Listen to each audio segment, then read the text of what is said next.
আবার আসুন সূরা আলে ইমরানের 103 নম্বর আয়াত। আল্লাহ বলেন, হে মুমিন মুসলমানেরা, আল্লাহর দিন পালনের মাধ্যমে ঐক্যবদ্ধ হও, ইলমে আকাইদের সিদ্ধান্ত মেনে নিয়ে ঐক্যবদ্ধ হও, ইলমে ফিকহের সিদ্ধান্ত মেনে নিয়ে ঐক্যবদ্ধ হও, ইলমে তাজকিয়ার সিদ্ধান্ত মেনে নিয়ে ঐক্যবদ্ধ হও। যে ইলমে আকাইদের সিদ্ধান্ত মানে না, তার মুখে ঐক্যের কথা শোভা পায় না, নির্লজ্জকর। ইলমে আকাইদের সিদ্ধান্তগুলির মধ্যে একটা সিদ্ধান্ত হলো সমস্ত নবী রাসূলগণ আজীবন বেগুনাহ। মনে আছে কথা? যে ইলমে আকাইদের চূড়ান্ত সিদ্ধান্ত, সমস্ত নবী রাসূলগণ আজীবন বেগুনাহ। সুতরাং নবীগণকে যারা গুনাহগার বলে সমাজে অপপ্রচার করে, ঐক্য তাদের সাথে নয়, তারাই ভ্রান্ত মতবাদ ছেড়ে দিয়ে নবীগণকে যারা বেগুনাহ বিশ্বাস করে তাদের সাথে ঐক্যবদ্ধ হওয়ার কথা আল্লাহ এবং আল্লাহর রাসূল কোরআন এবং হাদিসে বলেছেন। সাদ সাব নবীগণকে বেগুনাহ বলে না গুনাহগার বলে? সাদ সাহেবের সাথে মুসলমানদের ঐক্যবদ্ধ হওয়ার কথা না, সাদ সাহেবের ভ্রান্ত মতবাদ থেকে তওবা করে তিনি সহি মুসলমানদের সাথে ঐক্যবদ্ধ হওয়ার কথা? আমি কি বিষয়টা আপনাদের বুঝাতে পারলাম?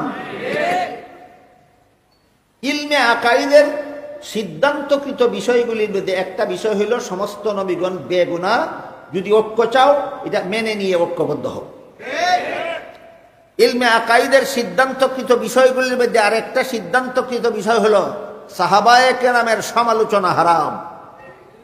তিরমিজি শরীফের বর্ণিত এক হাদিস আছে, রাসূল করিম সাল্লাল্লাহু আলাইহি ওয়াসাল্লাম বলেন, ইযা রাআইতুমুল্লাযীনা ইয়াসুব্বুনা আসহাবি ফাকুলু লানাতুল্লাহি আলা শাররিকুম। এর অর্থ হলো, হে আমার উম্মত মুসলমানেরা, ওই সমস্ত লোকদের যদি তোমরা দেখতে পাও যারা আমার সাহাবাদের সমালোচনা করে, বলে দিও আমার সাহাবার সমালোচকদের উপর আল্লাহর লানত। রাসূলের সাহাবাদের সমালোচনা যারা করে তাদের উপর আল্লাহর লানত। এই জন্য ইলমে আকাইদের সিদ্ধান্ত হলো সাহাবায়ে কেরামের সমালোচনা করা হারাম। যারা সমালোচনা করে তারা বলে, কেন সাহাবাগণ কি জীবনে কোনো গুনাহ করেননি? আমি বলি 100 বার করেছিলেন। তারপর আর কি? আরে বেটা, আগেরটা জানোস, পরেরটা জানোস না কেন? তারপরে কি? তারপরে আল্লাহ বলেন শুনুন, তারপরে কি? তারপরে সাহাবাগণ গুনাহ করেছিলেন, প্রথম জীবনে অনেক গুনাহ করেছিলেন। তারপরে কি শুনুন, আল্লাহ বলেন, ইন্নাল্লাযীনা ইয়াগুদ্দুনা আসওয়াতাহুম ইনদা রাসূলিল্লাহি উলাইকাল্লাযীনা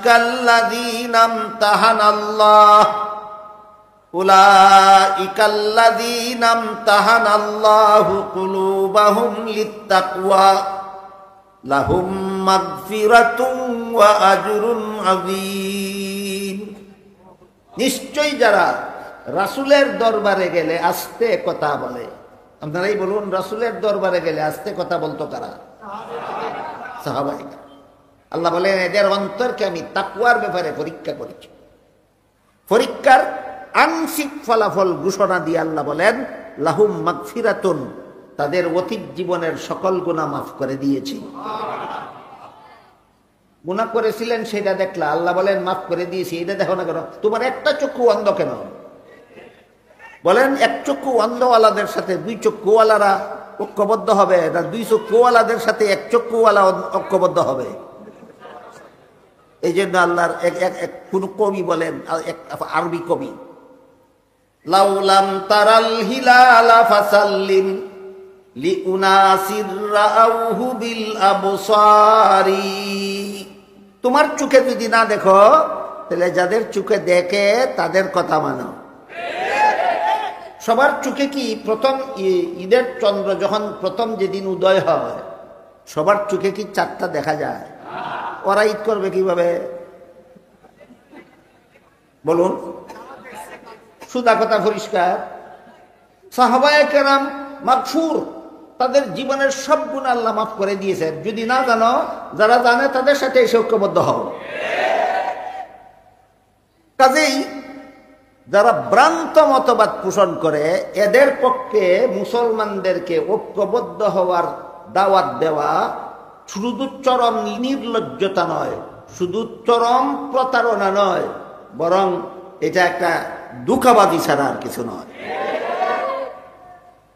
আরেকটা ব্যাপার হলো, এই সবগুলি আলোচনা ঐক্যের যত কথা বলা হইল, যে ইলমে আকাইদের সিদ্ধান্ত মেনে নিয়ে মুসলমান ঐক্যবদ্ধ হও, ইলমে ফিকহের সিদ্ধান্ত মেনে নিয়ে মুসলমান ঐক্যবদ্ধ হও, ইলমে তাজকিয়ার সিদ্ধান্ত মেনে নিয়ে মুসলমান ঐক্যবদ্ধ হও, এই ঐক্যবদ্ধ হওয়ার যে রূপরেখা আল্লাহ কুরআনে বলে দিয়েছেন, সেটা হইল ঈমান ইসলাম রক্ষার ঐক্য।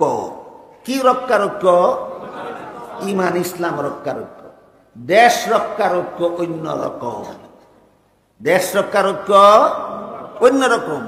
ঈমান রক্ষার ঐক্যের কথা আল্লাহ সূরা আলে ইমরানের 103 নম্বর আয়াতে রূপরেখা বলে দিয়েছেন। আর দেশ রক্ষার ঐক্যের কথা রাসূল করিম সাল্লাল্লাহু আলাইহি ওয়াসাল্লাম ঐতিহাসিক মদিনা সনদে লিপিবদ্ধ করে রেখে গেছেন। এটা দেশ রক্ষার ঐক্য, এটা ঈমান রক্ষার ঐক্য নয়। রাসূল করিম সাল্লাল্লাহু আলাইহি ওয়াসাল্লাম মক্কা শরীফ থেকে হিজরত করে মদিনা শরীফ যাওয়ার পর একটা রাষ্ট্র প্রতিষ্ঠা করেছিলেন। রাষ্ট্রটা পরিচালনার জন্য একটা লিখিত সংবিধান তৈরি করেছিলেন। ইতিহাসের ভাষায় সেই সংবিধানটার নাম ছিল মদিনা সনদ। কি নাম ছিল? মদিনা সনদ। মদিনা সনদের একটা ধারা ছিল, এই দেশের সমস্ত মুসলমানেরা যেমন ভাবে ইসলাম ধর্ম পালনে স্বাধীন, ঠিক তেমনি ভাবে এই দেশের বসবাসকারী ইহুদিরাও তাদের ধর্ম পালনে স্বাধীন। বলেন, রাসূলের মদিনা সনদে শুধু মুসলমানদের ধর্মীয় স্বাধীনতা দেওয়া হয়েছিল না অমুসলিমদেরও?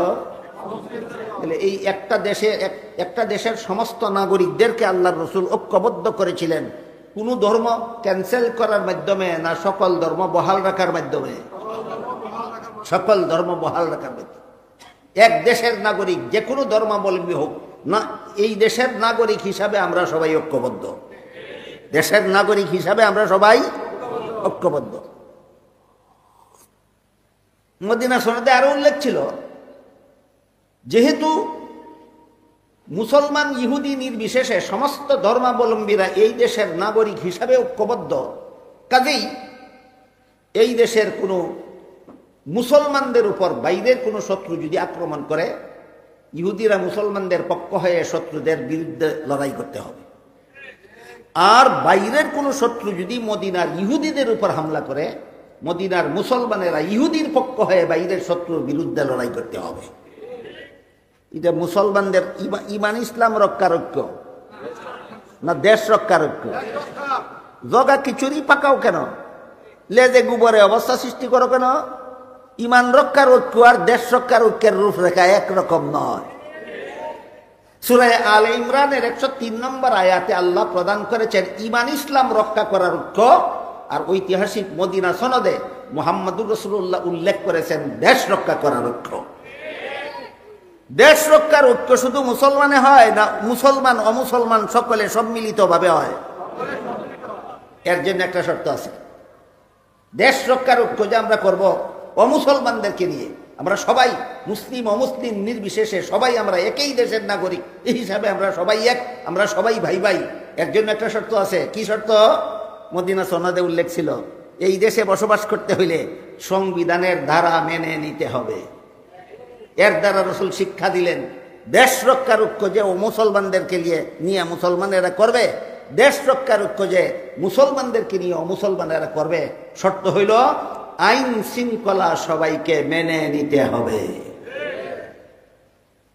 এই দেশে বসবাসকারী মুসলমানরা যেমন এই দেশের আইন শৃঙ্খলা মেনে চলতে বাধ্য, এই দেশের অমুসলমানেরাও এই দেশের আইন অমুসলিম নাগরিকেরাও এই দেশের আইন শৃঙ্খলা মেনে নিতে বাধ্য। যদি আইন শৃঙ্খলা লঙ্ঘন করে, তোমার হয়তো দৃষ্টান্তমূলক শাস্তি হবে, আর না হয় তোমার নাগরিকত্ব বাতিল হবে। সুতরাং বাংলাদেশে যত হিন্দু আছে এক দেশের নাগরিক হিসাবে আমরা তাদের সাথে ঐক্যবদ্ধ। বাংলাদেশে যত ইহুদি আছে একই বাংলাদেশের নাগরিক হিসাবে আমরা তাদের সাথে ঐক্যবদ্ধ। বাংলাদেশে যত বৌদ্ধ আছে একই দেশের নাগরিক হিসাবে আমরা সবাই তাদের সাথে ঐক্যবদ্ধ। বিনা শর্তে না আইন শৃঙ্খলা মেনে নেওয়ার শর্তে? ইসকন নামের সংগঠন বাংলাদেশের আইন শৃঙ্খলা চরমভাবে লঙ্ঘন করেছে। ইসকনের সদস্য এবং সমর্থকদের বাংলাদেশের নাগরিক হয়ে থাকার অধিকার নাই। হয়তো এদেরকে দেশদ্রোহী হিসাবে দৃষ্টান্তমূলক শাস্তি দিতে হবে, আর না হয় এদের বাংলাদেশের নাগরিকত্ব বাতিল করতে হবে।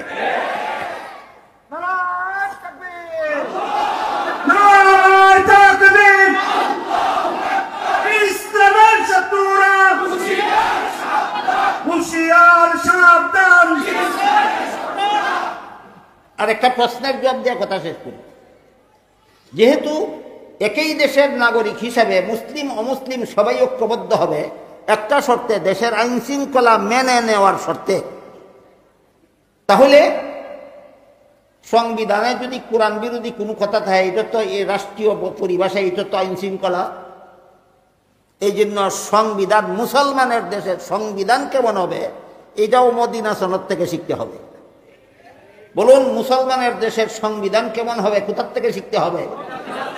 এবার কোরআনে আর মদিনা সনদের একটা, কোরআনের একটা বিধানে আর মদিনা সনদের একটা ধারায় আমি আপনাদেরকে মিলিয়ে দেখাচ্ছি। পবিত্র কোরআনের সূরা বাকারার 256 নম্বর আয়াতে আল্লাহ বলেছেন, লা ইকরাহা ফিদ্দীন। এর অর্থ হলো ধর্মের বেলায় বল প্রয়োগ চলবে না, সমস্ত ধর্মাবলম্বীরাই হবে আপন আপন ধর্ম পালনে স্বাধীন। কোন সূরার কত নম্বর আয়াতে? সূরা বাকারার 256 নম্বর আয়াত। এখানে আবার একটা আনুষঙ্গিক প্রশ্ন আছে কি, যেহেতু আল্লাহ সূরাতুল বাকারার 256 নম্বর আয়াতে সমস্ত ধর্মাবলম্বীদের ধর্মীয় স্বাধীনতা ঘোষণা করেছেন, তাহলে কি সকল ধর্মই আল্লাহর কাছে গ্রহণযোগ্য না হইলে স্বাধীনতা দিলেন কেন? এটি জটিল প্রশ্ন। না হইলে স্বাধীনতা দিলেন কেন? এই প্রশ্নের জবাব জেনে হোক না জেনে হোক আবার এখানে এসে আরেক দল জ্ঞান পাপীরা জগা খিচুড়ি পাকাবার প্রয়াস চালায়। এরা ইসলাম ছাড়া অন্য ধর্মকেও আল্লাহর কাছে গ্রহণযোগ্য বলতে চায়। কিভাবে বলতে চায়? এদের একটা স্লোগানের দ্বারাই পরিষ্কার হয়ে যায়। এরা বলে ধর্ম যার যার, উৎসব সবার। কেউ যদি বলে ব্যবসা যার যার, মুনাফা সবার। কেউ যদি বলে চাকরি যার যার, বেতন সবার। কেউ যদি বলে কৃষিকাজ যার যার, ফসল সবার। আর কোনো মাতালে যদি কয় বিয়া যার যার, বউ সবার। হে যেমন মাতাল, যে কয় ধর্ম যার যার, উৎসব সবার, সে তেমন মাতাল। এই প্রশ্নের জবাব দিয়েছেন আল্লাহ সূরা আলে ইমরানের 85 নম্বর আয়াতে। সেখানে আল্লাহ বলেন, মাইয়াবতাগি গায়রাল ইসলামি দীনান ফালাই ইউকবালা মিনহু। ইসলাম ছাড়া আর কোনো ধর্মই আল্লাহর কাছে গ্রহণযোগ্য নয়। কিন্তু প্রশ্নের জায়গায় রয়ে গেল, গ্রহণযোগ্য না হলে পালন করার অনুমতি দিলেন কেন? এই প্রশ্নের জবাব বোঝার জন্য আমি একটি উদাহরণ দিচ্ছি। যে কোনো শিক্ষা প্রতিষ্ঠানের ছাত্রদের লেখাপড়া সমাপ্ত হওয়ার পর যখন পরীক্ষা নেওয়া হয়, পরীক্ষার্থী ছাত্ররা প্রশ্নপত্র হাতে নিয়ে যখন পরীক্ষার হলে বসে, সব ছাত্ররাই কি প্রশ্নের সঠিক জবাব লেখে? না অনেকে ভুল লেখে। ভুল লেখার দ্বারা পাশ করবে না, নিশ্চিত ফেল করবে। নিশ্চিত ফেল করবে জানা কথা। লেখার স্বাধীনতা দিলেন কেন? আর স্বাধীনতাই যদি দিবেন তাহলে ফেল করবে কেন? এই প্রশ্নের যেই জবাব ওই প্রশ্নের সেই জবাব।